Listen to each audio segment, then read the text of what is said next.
Imagine a land whispered about in ancient legends, a place where the earth reaches up to touch the sky.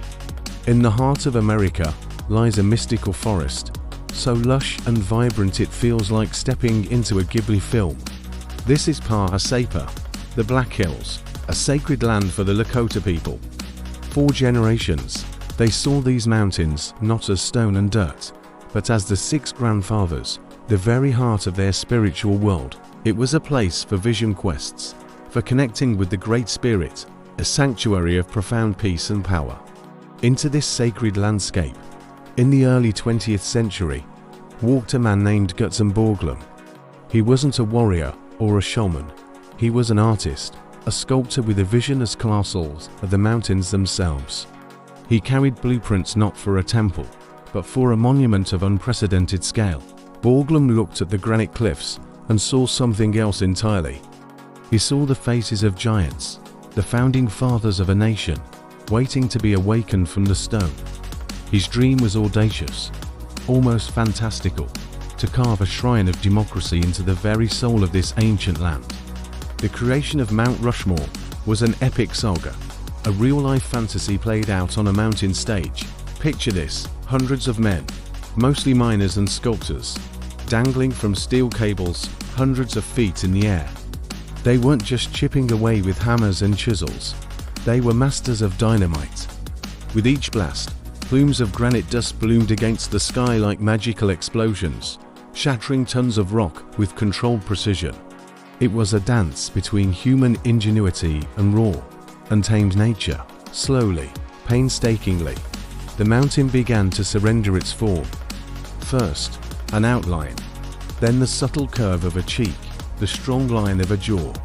Out of the living rock, the faces of Washington, Jefferson, Roosevelt, and Lincoln began to emerge, their stony gazes staring out across the plains. They looked like ancient gods, being summoned from a timeless slumber. The process was a monumental struggle. They battled against the elements, fierce blizzards that coated the mountain in ice, lightning storms that danced around their powerless perches, and scorching summer sun that baked the granite. But the weather wasn't their only adversary. The project was a constant fight for survival, teetering on the edge of financial collapse. Funding dried up, political support wavered, and many times it seemed the dream would be abandoned, leaving the faces half-formed, a ghostly reminder of an ambition to great. Yet, through sheer grit and Borglum's relentless drive, they persevered. Each day was a testament to their courage, transforming a wild mountain into one of the most recognizable sculptures on Earth. The impact of this colossal project rippled far beyond the mountain itself. Before the carving began, the surrounding area was quiet, dotted with small, sleepy towns. But as the monument took shape, so did a new economy. These once isolated communities began to bloom into vibrant tourist hubs. Motels, diners, and souvenir shops sprang up, their neon signs a stark contrast to the dark pines of the Black Hills. Roads were paved, infrastructure was built, and a steady stream of visitors began to flow in, all eager to witness the marvel being carved into the granite. For many Americans, Mount Rushmore became a source of immense national pride. It was dubbed the Shrine of Democracy, a powerful symbol of the nation's ideals, its history, and its larger-than-life ambitions, all etched permanently in stone. It represented perseverance, vision, and the enduring legacy of its four featured presidents. It became a pilgrimage site for families, a classroom for students, and a patriotic icon that resonated across the country. However, this story has another, more somber side. For the Lakota people, the carving was not a celebration, but a deep desecration. The Black Hills, their sacred Pa-a-Sapa, had been promised to them for as long as the grass shall grow and the water shall flow in the Treaty of Fort Laramie. That treaty was broken when gold was discovered, and the land was seized.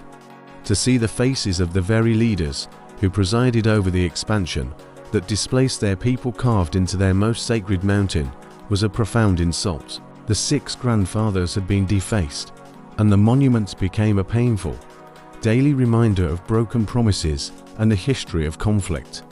This controversy remains a powerful and unresolved part of Mount Rushmore's story. Creating a monument of this magnitude inevitably leaves a footprint on the environment, blasting away nearly 500,000 tons of rock.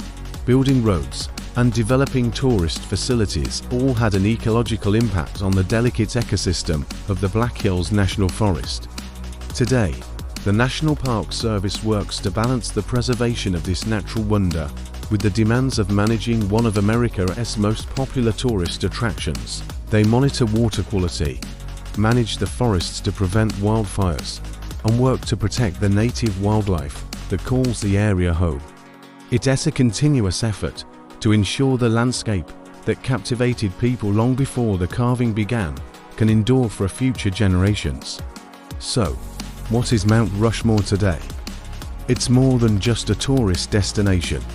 It's a complex, multifaceted symbol. It stands as a testament to incredible artistic and engineering achievement, a fantasy-like vision made real. It is a powerful icon of American history and its democratic ideals. But it is also a somber monument to a painful and contested history, a symbol of conflict between cultures and a reminder of treaties broken. It forces us to confront the different ways we see the same landscape, the same history. As we pull back, imagine a sweeping aerial view. The four stoic faces, bathed in the soft glow of twilight, seem to watch over the sprawling forest below. As the sun dips below the horizon, a canopy of brilliant stars emerges, a magical, starry sky that has looked down upon this land for millennia. Under this cosmic gaze, Mount Rushmore rests, a place of breathtaking beauty, profound controversy, and enduring power.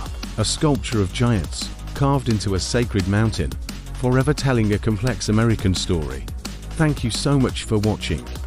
If you enjoyed this journey into the story behind the stone, don't forget to like, subscribe, and hit that notification bell for more deep dives into the world's most fascinating places. See you next time.